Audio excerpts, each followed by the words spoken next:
Marcus stood before the obsidian mirror in the forgotten shop, his merchant's cart empty outside. 3 failed harvests had left him bankrupt, his family starving. The shop's proprietor, a woman with eyes like frozen mercury, smiled knowingly. "Your shadow," she whispered, "holds no practical value. You'll cast none, but gain everything you desire." She produced a crystal vial, wealth beyond measure. Your debts erased, your name restored. Marcus watched his shadow flicker against the wall, a dark silhouette that had followed him since birth. What use was it really? Just an absence of light. He thought of his daughter's hollow cheeks, his wife's worn hands. "What's the catch?" he asked. "No catch. Shadows are merely sentimental things. Most people never notice their absence." Marcus hesitated for only a heartbeat. His shadow peeled from a floor like wet paper, writhing as it was drawn into the vial. The woman corked it quickly, and suddenly Marcus felt lighter, untethered. "The gold will arrive by morning," she promised. He left without looking back, not noticing how the candlelight passed straight through him. Marcus awoke to pounding at his door. Royal messengers stood outside with chests of gold, payment, they claimed, for a debt the crown apparently owed his grandfather. The documentation was impeccable, though Marcus had never heard of it. His wife, Elena, wept with joy. His daughter, Sophia, laughed for the first time in months. They bought food, paid creditors, restored their home. Marcus commissioned new merchant ships, and within weeks, every venture succeeded impossibly. Cargo that should have sunk arrived safely. Deals that should have failed closed perfectly. But strange things began immediately. In bright sunlight, people's eyes slid past him, uncertain. Children stared at his feet with disturbed expressions. Dogs barked at empty air beside him. "Papa, where's your shadow?" Sophia asked one afternoon. "The sun's at a strange angle, darling," he lied. That night, Elena traced her fingers across his face. "You look different," she whispered. "Lighter somehow, less solid." Marcus laughed it off, but when he looked in mirrors, something was wrong. His reflection seemed hollow, as if he were becoming translucent. And sometimes, just at the edge of perception, he heard whispers, his own voice, speaking words he'd never said. Weeks passed in prosperity, but Marcus felt increasingly empty. Food tasted like ash. Wine might as well have been water. Elena's embraces felt distant, as though a pane of glass separated them. Worse were the nightmares. Each night, Marcus dreamed of a dark place where his shadow walked alone, carrying something precious in its arms. But he could never see what. At a merchant guild meeting, old Thomas pulled him aside. "Marcus, are you ill? You look faded." "Faded?" "Like a painting left in the sun. Your edges aren't quite right." Marcus made excuses and left early. On the street, he passed a beggar woman who grabbed his ankle. Her blind eyes somehow found his. "Empty one," she rasped. "You sold what made you real." The shadow knows. The shadow remembers. He tore away, heart hammering. That night he stood before his bedroom mirror, touching his face. Was he imagining it, or could he see through his fingertips? Elena called from their bed, but her voice sounded far away, as if she were shouting across a vast distance. Marcus realized with horror that he couldn't remember what her laughter sounded like. Marcus visited the market and saw a father teaching his son to tie knots, a simple moment. Suddenly, pain lanced through his chest. He staggered, and a memory surfaced that he'd completely forgotten. His own father, teaching him the same knots on a fishing dock, the smell of salt water, the warmth of the old man's calloused hands, the pride in his voice. "You've got it, Marcus. You're a natural." But the memory felt wrong, distant, like watching through frosted glass. When had he last thought of his father? Marcus realized with dawning horror that he couldn't remember what his father's face looked like. The memory was there, but hollow, drained of emotion. He rushed home and tried to recall other moments. His wedding day, Sophia's birth, his mother's funeral. The events existed in his mind like facts in a ledger, but the feelings were gone. He knew he'd been happy at his wedding, but he couldn't feel it. He knew he'd wept at his mother's grave, but the grief had vanished. That night, Sophia showed him a drawing she'd made. "It's us, Papa." She'd drawn Elena, herself, their dog, even the cat. But where Marcus should have been, she'd left an empty space with a question mark. Marcus returned to the street where the shop had been. Nothing. Just a bakery that had stood there for 30 years, according to the owner. He hired investigators, consulted scholars, even visited a priest. No one could explain a missing shadow, and most thought him mad. The priest suggested demons, the scholars, a rare medical condition affecting light perception. Desperate, Marcus sought out practitioners of old magic in the city's hidden corners. Most were charlatans, but one, a bent woman named Griselda, took his hand and gasped. "You're unwoven," she said, "becoming unmade. The shadow is the soul's anchor. Without it, you drift between existence and non-existence. How do I get it back?" "Find the one who took it. Make them return it. But be warned, shadows aren't empty things. They carry what we cannot bear to hold. Memories, emotions, pain, love, all the weight of being human. Without that weight, you become nothing." "How long do I have?" Her ancient eyes were sad. "You're already fading. When no one can remember you anymore, you'll disappear completely. Your wife will forget your name. Your daughter will think she's an only child. You'll be erased." Marcus left with a list of places where shadow merchants were rumored to appear. It began subtly. A neighbor greeted Elena but didn't acknowledge Marcus beside her. A merchant he'd known for years looked through him. Sophia introduced him to her friend as if they'd never met, though they'd shared dinner the previous week. "Papa's been away," Sophia explained, though Marcus had been home every night. At the guild hall, his nameplate was gone. "Who's Marcus?" the steward asked when he protested. "We've never had a member by that name." Even Elena seemed uncertain now. She'd set the table for two, herself and Sophia. When Marcus sat in his usual chair, she started with surprise. "Oh, I'm sorry, I forgot you were joining us." "Elena, I live here. I'm your husband." Her smile was confused, apologetic. "Of course. I don't know why my mind's been so scattered lately." After dinner, Marcus found her crying in their bedroom. "What's wrong?" he asked. "I don't know. I feel like I'm forgetting something important. Someone important. But I can't remember who." She looked directly at him. "Do you ever feel like there's a person-shaped hole in your heart?" Marcus couldn't speak. His own wife was forgetting him. He held her, and she accepted the embrace, but distantly, like being comforted by a kind stranger. Following Griselda's directions, Marcus found a night market that existed only during the dark of the moon. Vendors sold impossible things: bottle dreams, cage songs, children's laughter sealed in jars, and shadows. Dozens hung like clothes on silver lines, each moving independently of any light source. Marcus recognized their faces. People he'd known, people he'd passed on streets. Each shadow bore expressions its owner never wore: rage on a merchant known for his calm, despair on a woman famous for her joy. A vendor approached. "Looking for something specific?" "My shadow. A woman bought it months ago." The vendor's eyes gleamed. "Ah, you're one of Madame Vesper's marks.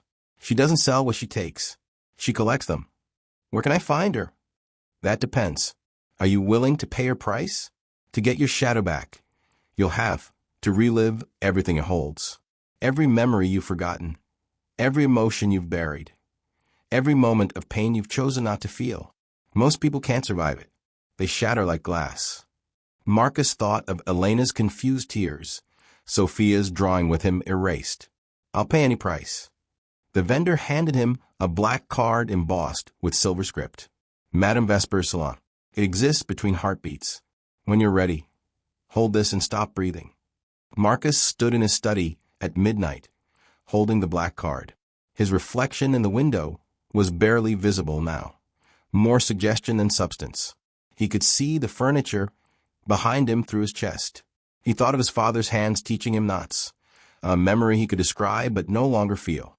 He thought of Elena's laughter, which had become just a sound to him, empty of joy. He thought of Sophia, who would soon forget she ever had a father. Marcus held the card to his chest and stopped breathing. The world didn't change, it multiplied. Suddenly he existed in two places: his study and elsewhere. The elsewhere was a salon of impossible geometry, where walls met at wrong angles and doors opened onto different seasons. Madame Vesper sat in the center, shadows swirling around her like living smoke.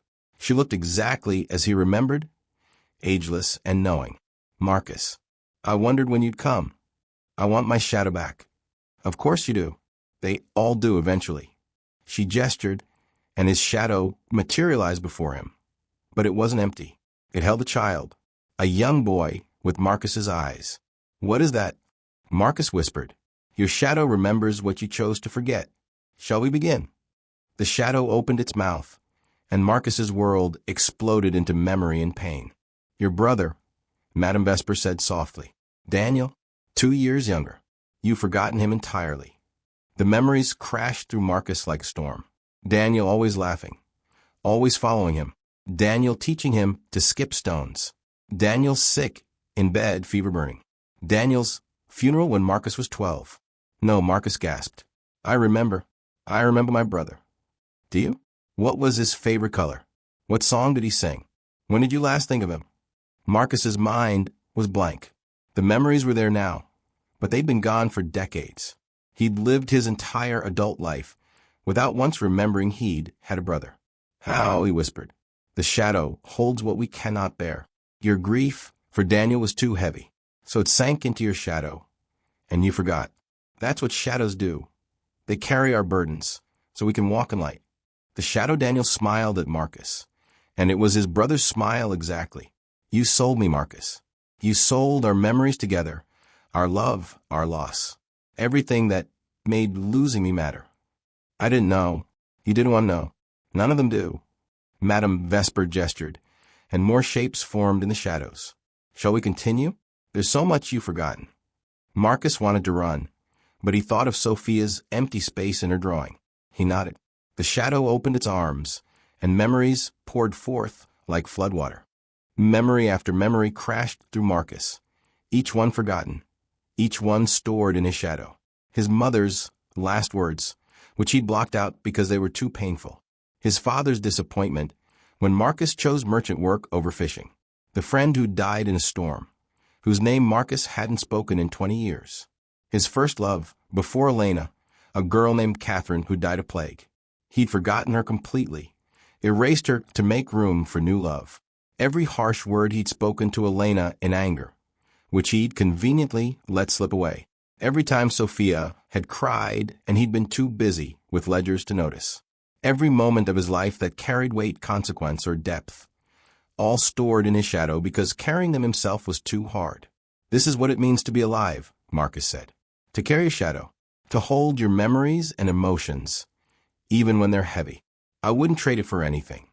His shadow stretched long in the evening light, and Marcus could swear it seemed content. Madame Vesper appeared one last time, standing at the garden gate. She didn't speak, just nodded slowly. Marcus nodded back. They understood each other now. She, the keeper of forgotten shadows. He, the man who chose to remember. As she turned to leave, Marcus saw something he'd never noticed before. Madame Vesper cast no shadow at all. She'd given hers away long ago. And perhaps that was why she collected others, trying to remember what it felt like to be whole. Wait, Marcus called. She paused. It's not too late. You could reclaim yours too. Madame Vesper smiled sadly. Mine is too old, too heavy. I've carried the weight of thousands. I wouldn't survive the reunion. But you're not really alive without it. No, she agreed. But I remember what being alive was like. That's enough for me. She disappeared into the twilight, and Marcus held Elena's hand, grateful for every difficult, beautiful, weighted moment of his existence. His shadow remained beneath him, faithful and true, carrying what it must so he could walk in both light and darkness. Fully, completely, perfectly human. A story about the price of being human, the weight of memory, and the courage it takes to carry both joy and sorrow in equal measure. Be human, Madame Vesper said, to carry these burdens, to remember pain and love simultaneously. Your shadow has been carrying them for you. Marcus wept, really wept, for the first time since selling his shadow. He felt Daniel's loss like a fresh wound. He felt his mother's death. He felt guilty for forgetting Catherine, for the times he'd failed Elena, for every shadow-stored moment of his life. It's too much, he gasped. I can't hold all of this. You must. This is the price of being real. I can't survive this, Marcus said, crushed beneath the weight of returned memories. It's too much. I understand now why I let the shadow carry it. Madame Vesper nodded. Most can't. That's why I offer a second option. She produced another vial, this one filled with pale light. I can take more than your shadow. I can take all of it. Every memory, every emotion, every connection. You'll be free of the weight entirely. No pain, no grief, no guilt. You'll exist in perfect empty peace. Marcus stared at the vial. How tempting it was to feel nothing, to remember nothing, to simply exist without the crushing burden of being human. What would happen to Elena and Sophia? They'd forget you completely. You'd be erased from history, from their hearts, from existence. But you wouldn't mind. You wouldn't remember them either. Marcus thought of Sophia's laugh, which he could finally feel again. He thought of Elena's hand in his, which now carried the weight of every moment they'd shared. He thought of Daniel, whose memory made his heart ache, but also made his childhood feel full and real. And if I take my shadow back, if I carry all of this, you'll be whole again, real. But every day will be heavy with the weight of living. Marcus looked at his shadow, which held his brother, his grief, his love, his failures, everything that made him who he was. I want my shadow back, Marcus said. All of it. Madame Vesper smiled sadly. You're braver than most, or more foolish. The difference isn't always clear. She opened the vial containing his shadow. It rushed toward Marcus like a tidal wave of darkness, and he braced himself. The shadow crashed into him, and suddenly Marcus was drowning in sensation. Every memory, every emotion, every moment he'd ever stored away flooded back simultaneously. The joy of Sophia's first word collided with the agony of his mother's death. His love for Elena merged with his guilt over forgotten Catherine. Daniel's laughter mixed with the grief of losing him. Marcus screamed, but he didn't shatter.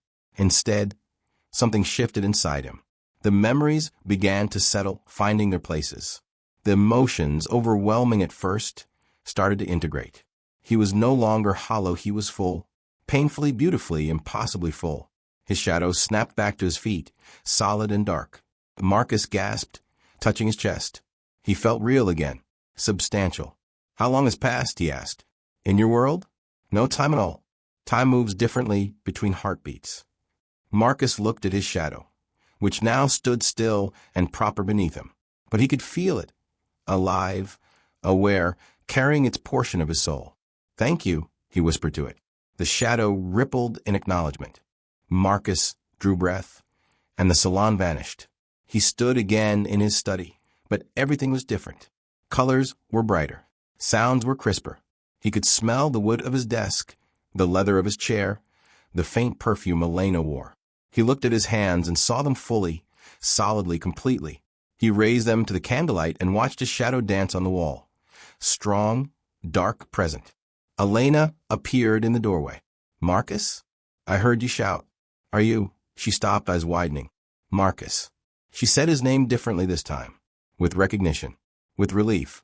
She rushed to him, and when they embraced, there was no distance, no glass between them.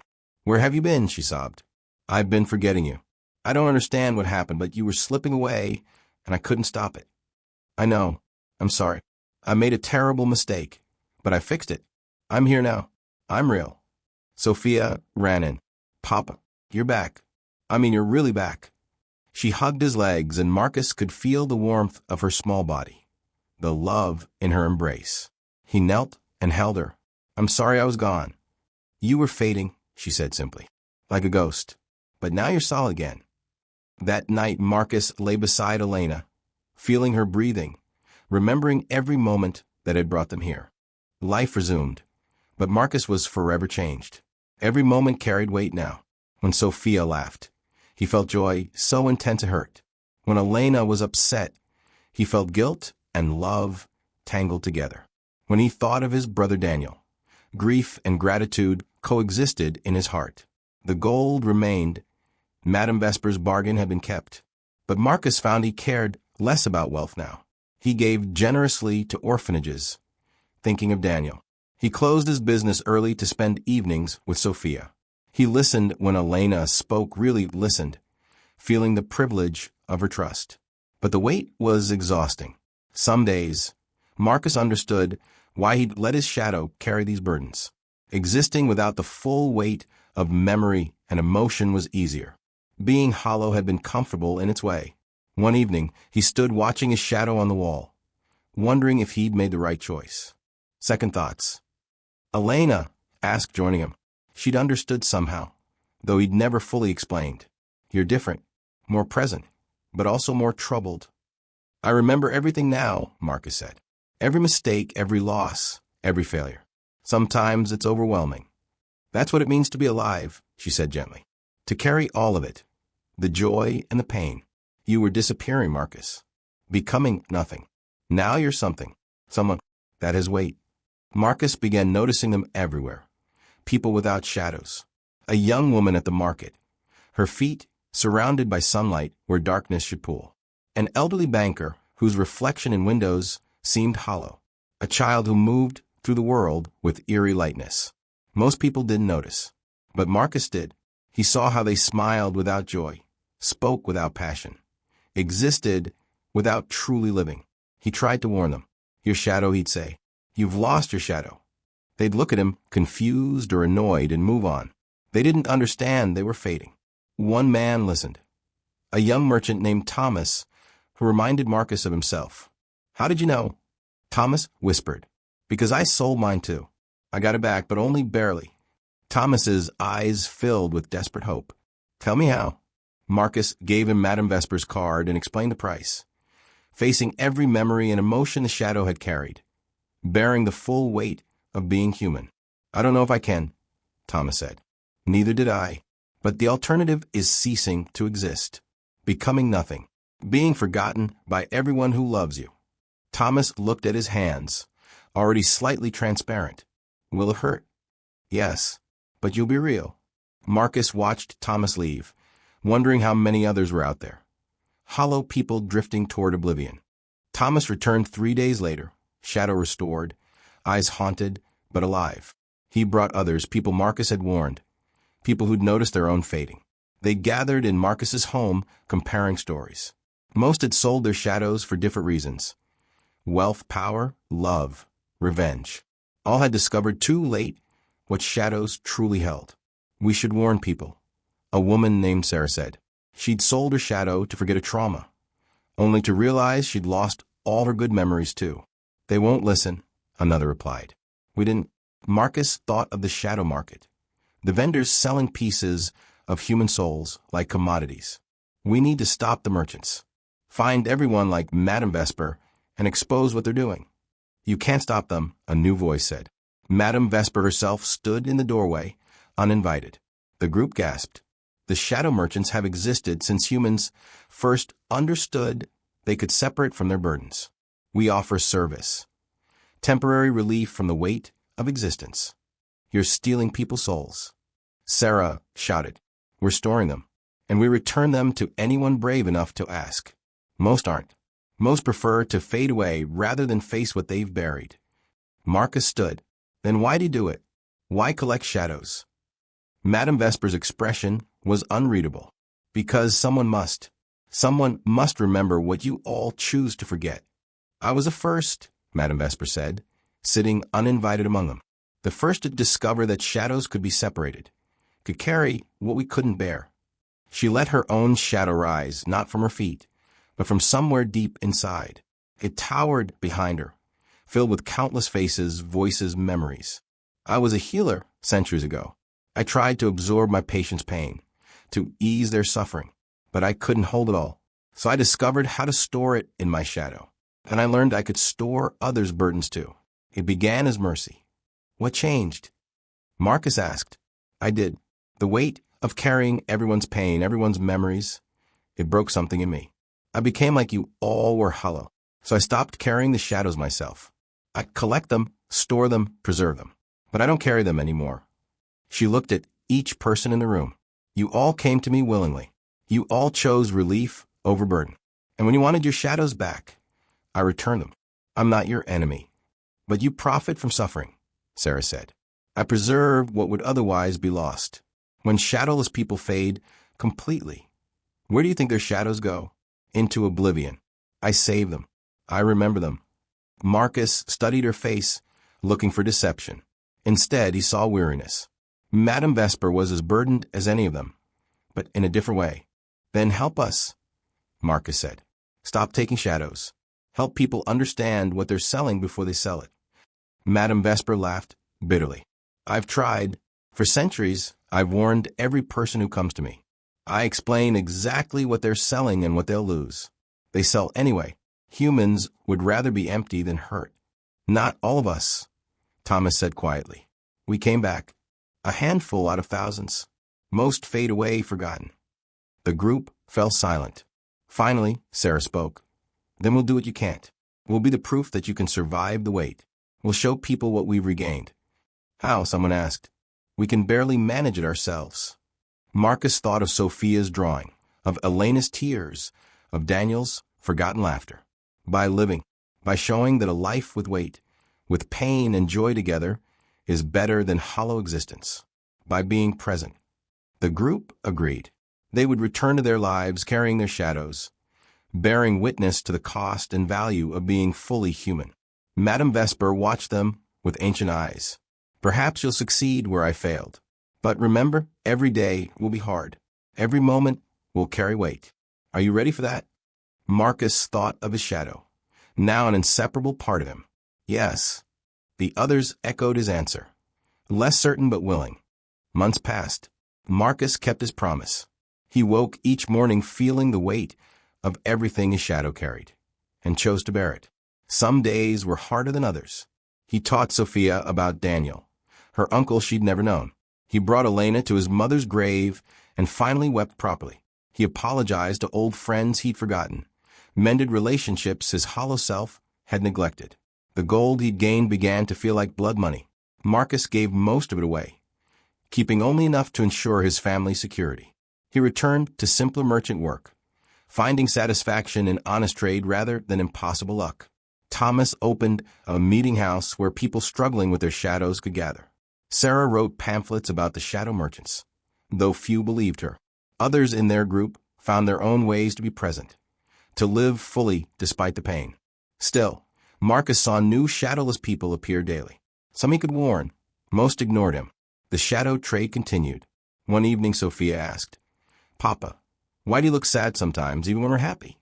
Because happiness and sadness aren't opposites, Marcus explained. They exist together. I'm happy because I have you and your mother. I'm sad because I remember everyone I've lost. Both feelings are real. That sounds hard.